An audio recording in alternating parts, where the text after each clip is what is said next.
मिला है। Even as dollar index 6 महीने के हाईज पर है, उसके बावजूद भी हमने देखा है कि कच्चे तेल के भावों में यहां पर आग लगती हुई नजर आई है।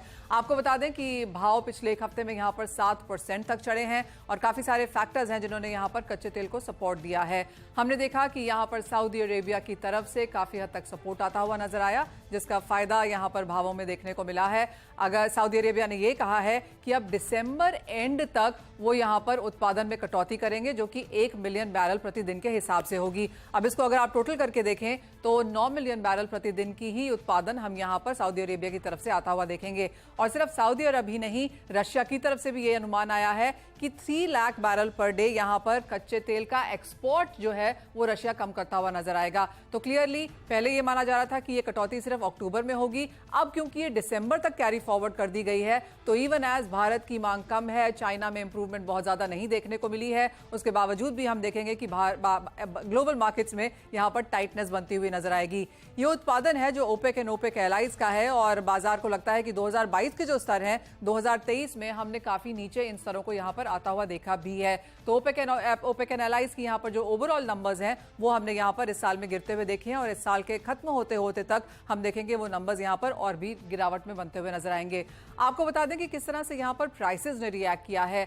अगर इस साल की बात की जाए तो जनवरी की शुरुआत यहां पर $80-82 प्रति बैरल के आसपास से हुई थी, फिर हमने 70 के लोज यहां पर जून में बनते हुए देखे, लेकिन एज ऑफ नाउ $90 के आसपास के लेवल्स हैं यहां पर।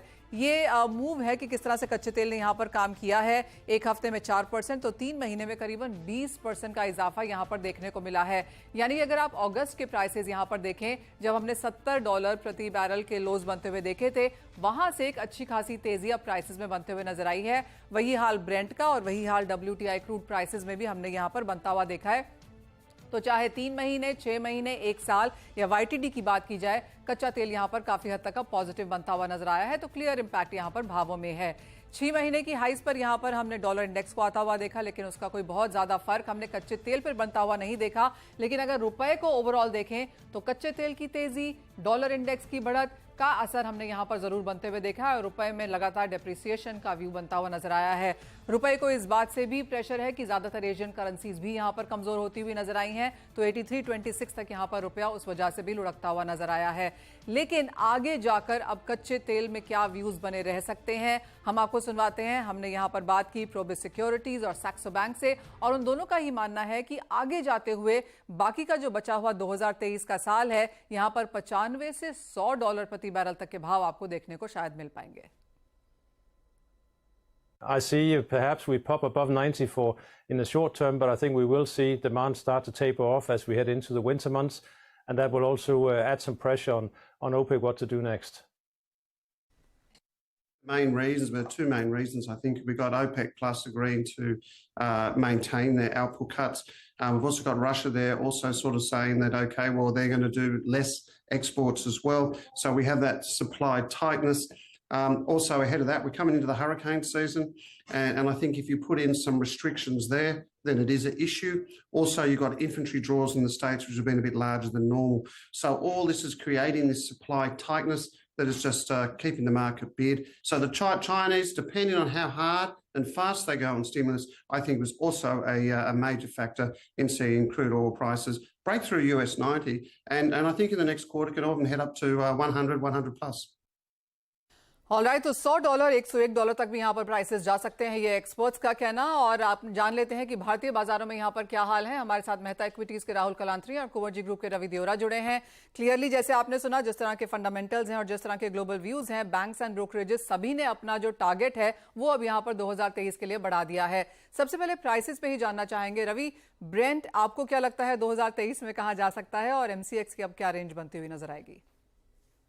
Good morning. डेफिनेटली जो प्राइसेस है उसमें नॉर्थवर्ड जर्नी अभी भी कंटिन्यू है। लगातार मैंने पहले भी हाईलाइट किया था कि साउथ एंड रशिया, ये दोनों का क्लियर ऑब्जेक्टिव है कि प्राइसेस को वो प्रोटेक्ट करे, क्योंकि कोविड वाले साल में जो प्राइसेस एक बार नेगेटिव भी गए थे और उसके बाद जो प्राइस रिलेटेड ओपेक प्लस का मैनेजमेंट है वो काफी मींस के एक्स्ट्राऑर्डिनरी है। साथ में ये जो प्राइसेस है 90 के ऊपर प्राइसेस जाना, ये पर्टिकुलर इमर्जिंग बास्केट के लिए थोड़ा negative in terms of currency as well as their equities, but yes जो ओपेक प्लस है उसके लिए एक पॉजिटिव है, क्योंकि वो सप्लाई टाइट क्यों कर रहे हैं, क्योंकि डिमांड भी टाइट है। क्योंकि अगर यहाँ पे सप्लाई वो बढ़ाते तो उसका एक नेगेटिव इम्पैक्ट, जैसे कोविड में भी क्या प्रॉब्लम हुआ था कि सप्लाई इतनी बढ़ गई थी और डिमांड सामने नहीं थी, तो प्राइसेस में एक सीवियर करेक्शन देखने को मिला। तो अभी वो प्रिएम्प्टिव एक्शन ले रहा है, क्योंकि चाइना जो मेजर्स ले रहा है और पिछले 1 महीने में जो लिक्विडिटी एंड इंटरेस्ट रेट पे जो चाइना ने मेजर्स लिए, आगे 1-2 महीने में ये ओपन होगा डिमांड। अगर डिमांड ओपन होता है तो मेरे हिसाब से शायद ओपेक प्लस का रुख इसके ऊपर नरम हो, बट तब तक मुझे लग रहा है कि टिल एंड ऑफ 2023 आप 100 तक के लेवल भी ब्रेंट में आते हुए दिख सकते हैं। बियॉन्ड 100 सस्टेनेबिलिटी मुझे काफी कम दिख रहे हैं, क्योंकि वो प्राइस पे डिमांड कमजोर होगी और चाइना अपॉर्चुनिटी देख के इस साल में बाय कर रहा है। जैसे ही 90 के ऊपर जाता है क्रूड में, उसका इंपोर्ट वो काफी कम होता है। तो मुझे लग रहा है कि एक लिमिटेड तेजी यहाँ से और ड्यू है। हालांकि डोमेस्टिक प्राइसेस की बात करें तो हमारे रुपये वीकनेस एक सबसे बड़ा फैक्टर है कि डोमेस्टिक प्राइसेस हम आउट परफॉर्मेंस करेंगे, क्योंकि रुपये कमजोर होगा, इंपोर्ट महंगा होगा, तो इसका एक इम्पैक्ट आता हुआ दिखेगा। नियर टर्म ये रैली के बाद में वोलेटिलिटी एक्सपेक्ट कर रहा हूँ। तो वोलेटिलिटी में क्या करना है, मेरे हिसाब से आप ऑप्शन का सहारा ले, क्योंकि डायरेक्ट फ्यूचर अप्रोच करना एक रिस्की बेट हो सकता है। तो मेरे हिसाब से 70-100 के स्ट्राइक का जो कॉल ऑप्शन है करंट एक्सपायरी का, वो अभी 160 के करीब चल रहा है, उसको बाय करें। स्टॉप लॉस लगा ले शॉर्ट टर्म के लिए, वो 120 का लगाए। और अपर साइड मुझे मेरा मानना है कि जो टारगेट है वो 220 तक के लेवल अप्रोच होते हुए दिख सकते हैं। और फ्यूचर प्राइसेस में अगर कुछ गिरावट मिले इंट्राडे में और प्राइसेस अगर आपको 7150 के करीब मिले तो बाय करें। स्टॉप लॉस लगाए 7000 का और 7300 तक के लेवल की मैं उम्मीद कर रहा हूँ। तो इंटरनेशनल मार्केट्स में एक बेस्ट केस सिनेरियो ऊपर की तरफ, रवि आपको क्या लगता है? क्या भाव 95 जा रहे हैं, वहां पर रेजिस्टेंस है? एक स्पाइक ही अगर हम आता हुआ देखें तो वो भी कहां तक दिखती है? करंट रैली में मेरे हिसाब से 9450 का एक रेजिस्टेंस है, वहां तक के प्राइस आप अप्रोच कर सकते हैं। बट टिल दिसंबर मुझे लग रहा है कि चाइना का डेटा नेक्स्ट मंथ से काफी अच्छे आने स्टार्ट हो गए, क्योंकि चाइना ने जो मेजर्स लिया उसका इम्पैक्ट उसके अभी तक उसके मार्केट पे नहीं आया था, बट अभी जो लास्ट उसके मैन्युफैक्चरिंग रीडिंग थे उससे मुझे लग रहा है कि चाइना की एक्टिविटीज में काफी अच्छा उछाल आपको 1-2 महीने में आता हुआ दिखेगा। तो इसके इम्पैक्ट से दिसंबर के पहले एक बार 100 का लेवल पे अप्रोच हो सकता है। $100 तक के लेवल्स भी यहां पर आने की उम्मीद है। राहुल, आपका क्या व्यू है? आपको क्या लगता है कि ब्रेंट के लिए कहां पर ऊपर में प्राइसेस जा सकते हैं और एमसीएक्स में आप कैसे कन्वर्ट करेंगे उसे? हाय मनीषा, आपके सभी व्यूअर्स को जन्माष्टमी की हार्दिक बधाई। शुक्रिया। क्रूड देखे तो सेकंड हाफ काफी स्ट्रांग लग रहा है। हम देख रहे हैं कि कंटिन्यूसली सऊदी एंड रशिया ने प्रोडक्शन कट की बात कह दी है। लास्ट वीक हमने देखा था कि यूएस की तरफ से इन्वेंट्री भी मल्टी ईयर लो के ऊपर आते हुए दिखी थी, तो वो भी एक फैक्टरिंग पॉजिटिव है। थर्ड चीज देखें तो चाइना जो है second half of the year काफी अच्छा परफॉर्म करते हुए दिखना चाहिए, ये एक्सपेक्टेशन है। और यदि ऐसा होता है तो चाइना की तरफ से भी फ्रेश डिमांड आती हुई दिखेंगी। तो ये जो सारे फैक्टर्स है वो क्रूड के लिए काफी पॉजिटिव है। हमें लगता है कि यहाँ से ब्रेंट क्रूड जो है 96 से $98 तक के लेवल टच करना चाहिए, बट वहां से वापिस से एक बिकवाली की या सेलिंग प्रेशर बनता हुआ दिखेगा। बट 96 से 98 के ऊपर हमें नहीं लगता है। यदि हम घरेलू मार्केट की बात करें तो घरेलू मार्केट में डेफिनेटली 75,000 का लेवल 75 और 100 का लेवल हमें आते हुए दिखता है, स्क्रीन के ऊपर नजर आ रहा है। वी सजेस्ट कि 7350 के कॉल के अंदर बाइंग करके चलिए। क्रूड के अंदर जो अभी 105 के लेवल के ऊपर मूव कर रहा है, टॉप लॉस रखिए 75 का एंड टारगेट रहेंगे 150 to 190 के दरमियान। ऑलराइट, तो वो फ्यूचर्स एंड ऑप्शंस दोनों ही जगह कैसे आपको कारोबार करना है भारतीय बाजारों में वो बताया गया है और तेजी की ही एक्सपेक्टेशन अब यहां से है। ज्यादातर ग्लोबल बैंक्स एंड ब्रोकरेजेस का भी यही मानना है कि 80 के स्तर नीचे में टूटते हुए नजर नहीं आते और ऊपर में 90, 95, एक स्पाइक 100 तक भी यहां पर पॉसिबल है ही। और काफी हद तक इस तरह की रिपोर्ट्स हमने बाकी ब्रोकरेजेस में भी इंडियन मार्केट्स में यहां पर आते हुए देखी हैं, वो आप देख सकते हैं। सभी का यही मानना है कि 80 to 95 एक ब्रॉडर रेंज रह सकती है, लेकिन एक स्पाइकअप की जहां तक बात है सभी को लगता है कि $100 का आंकड़ा हम यहां पर छूते हुए नजर आएंगे। सबसे बुलिश ट्रेड्स ऑफ कोर्स यहां पर $107, $108 की भी एक्सपेक्टेशंस बनती हुई। तो 2023 का जो बाकी बचा हुआ साल है, बाजार को लगता है कि चाइनीज मांग वापस आएगी और जिस तरह की कटौती यहां पर ओपेक एंड एलाइज की तरफ से आती हुई नजर आई है, उसका असर भी यहां पर टाइटनेस के तौर पर भावों में बनता हुआ नजर आएगा। तो बढ़त की उम्मीद यहां से आगे जाते हुए।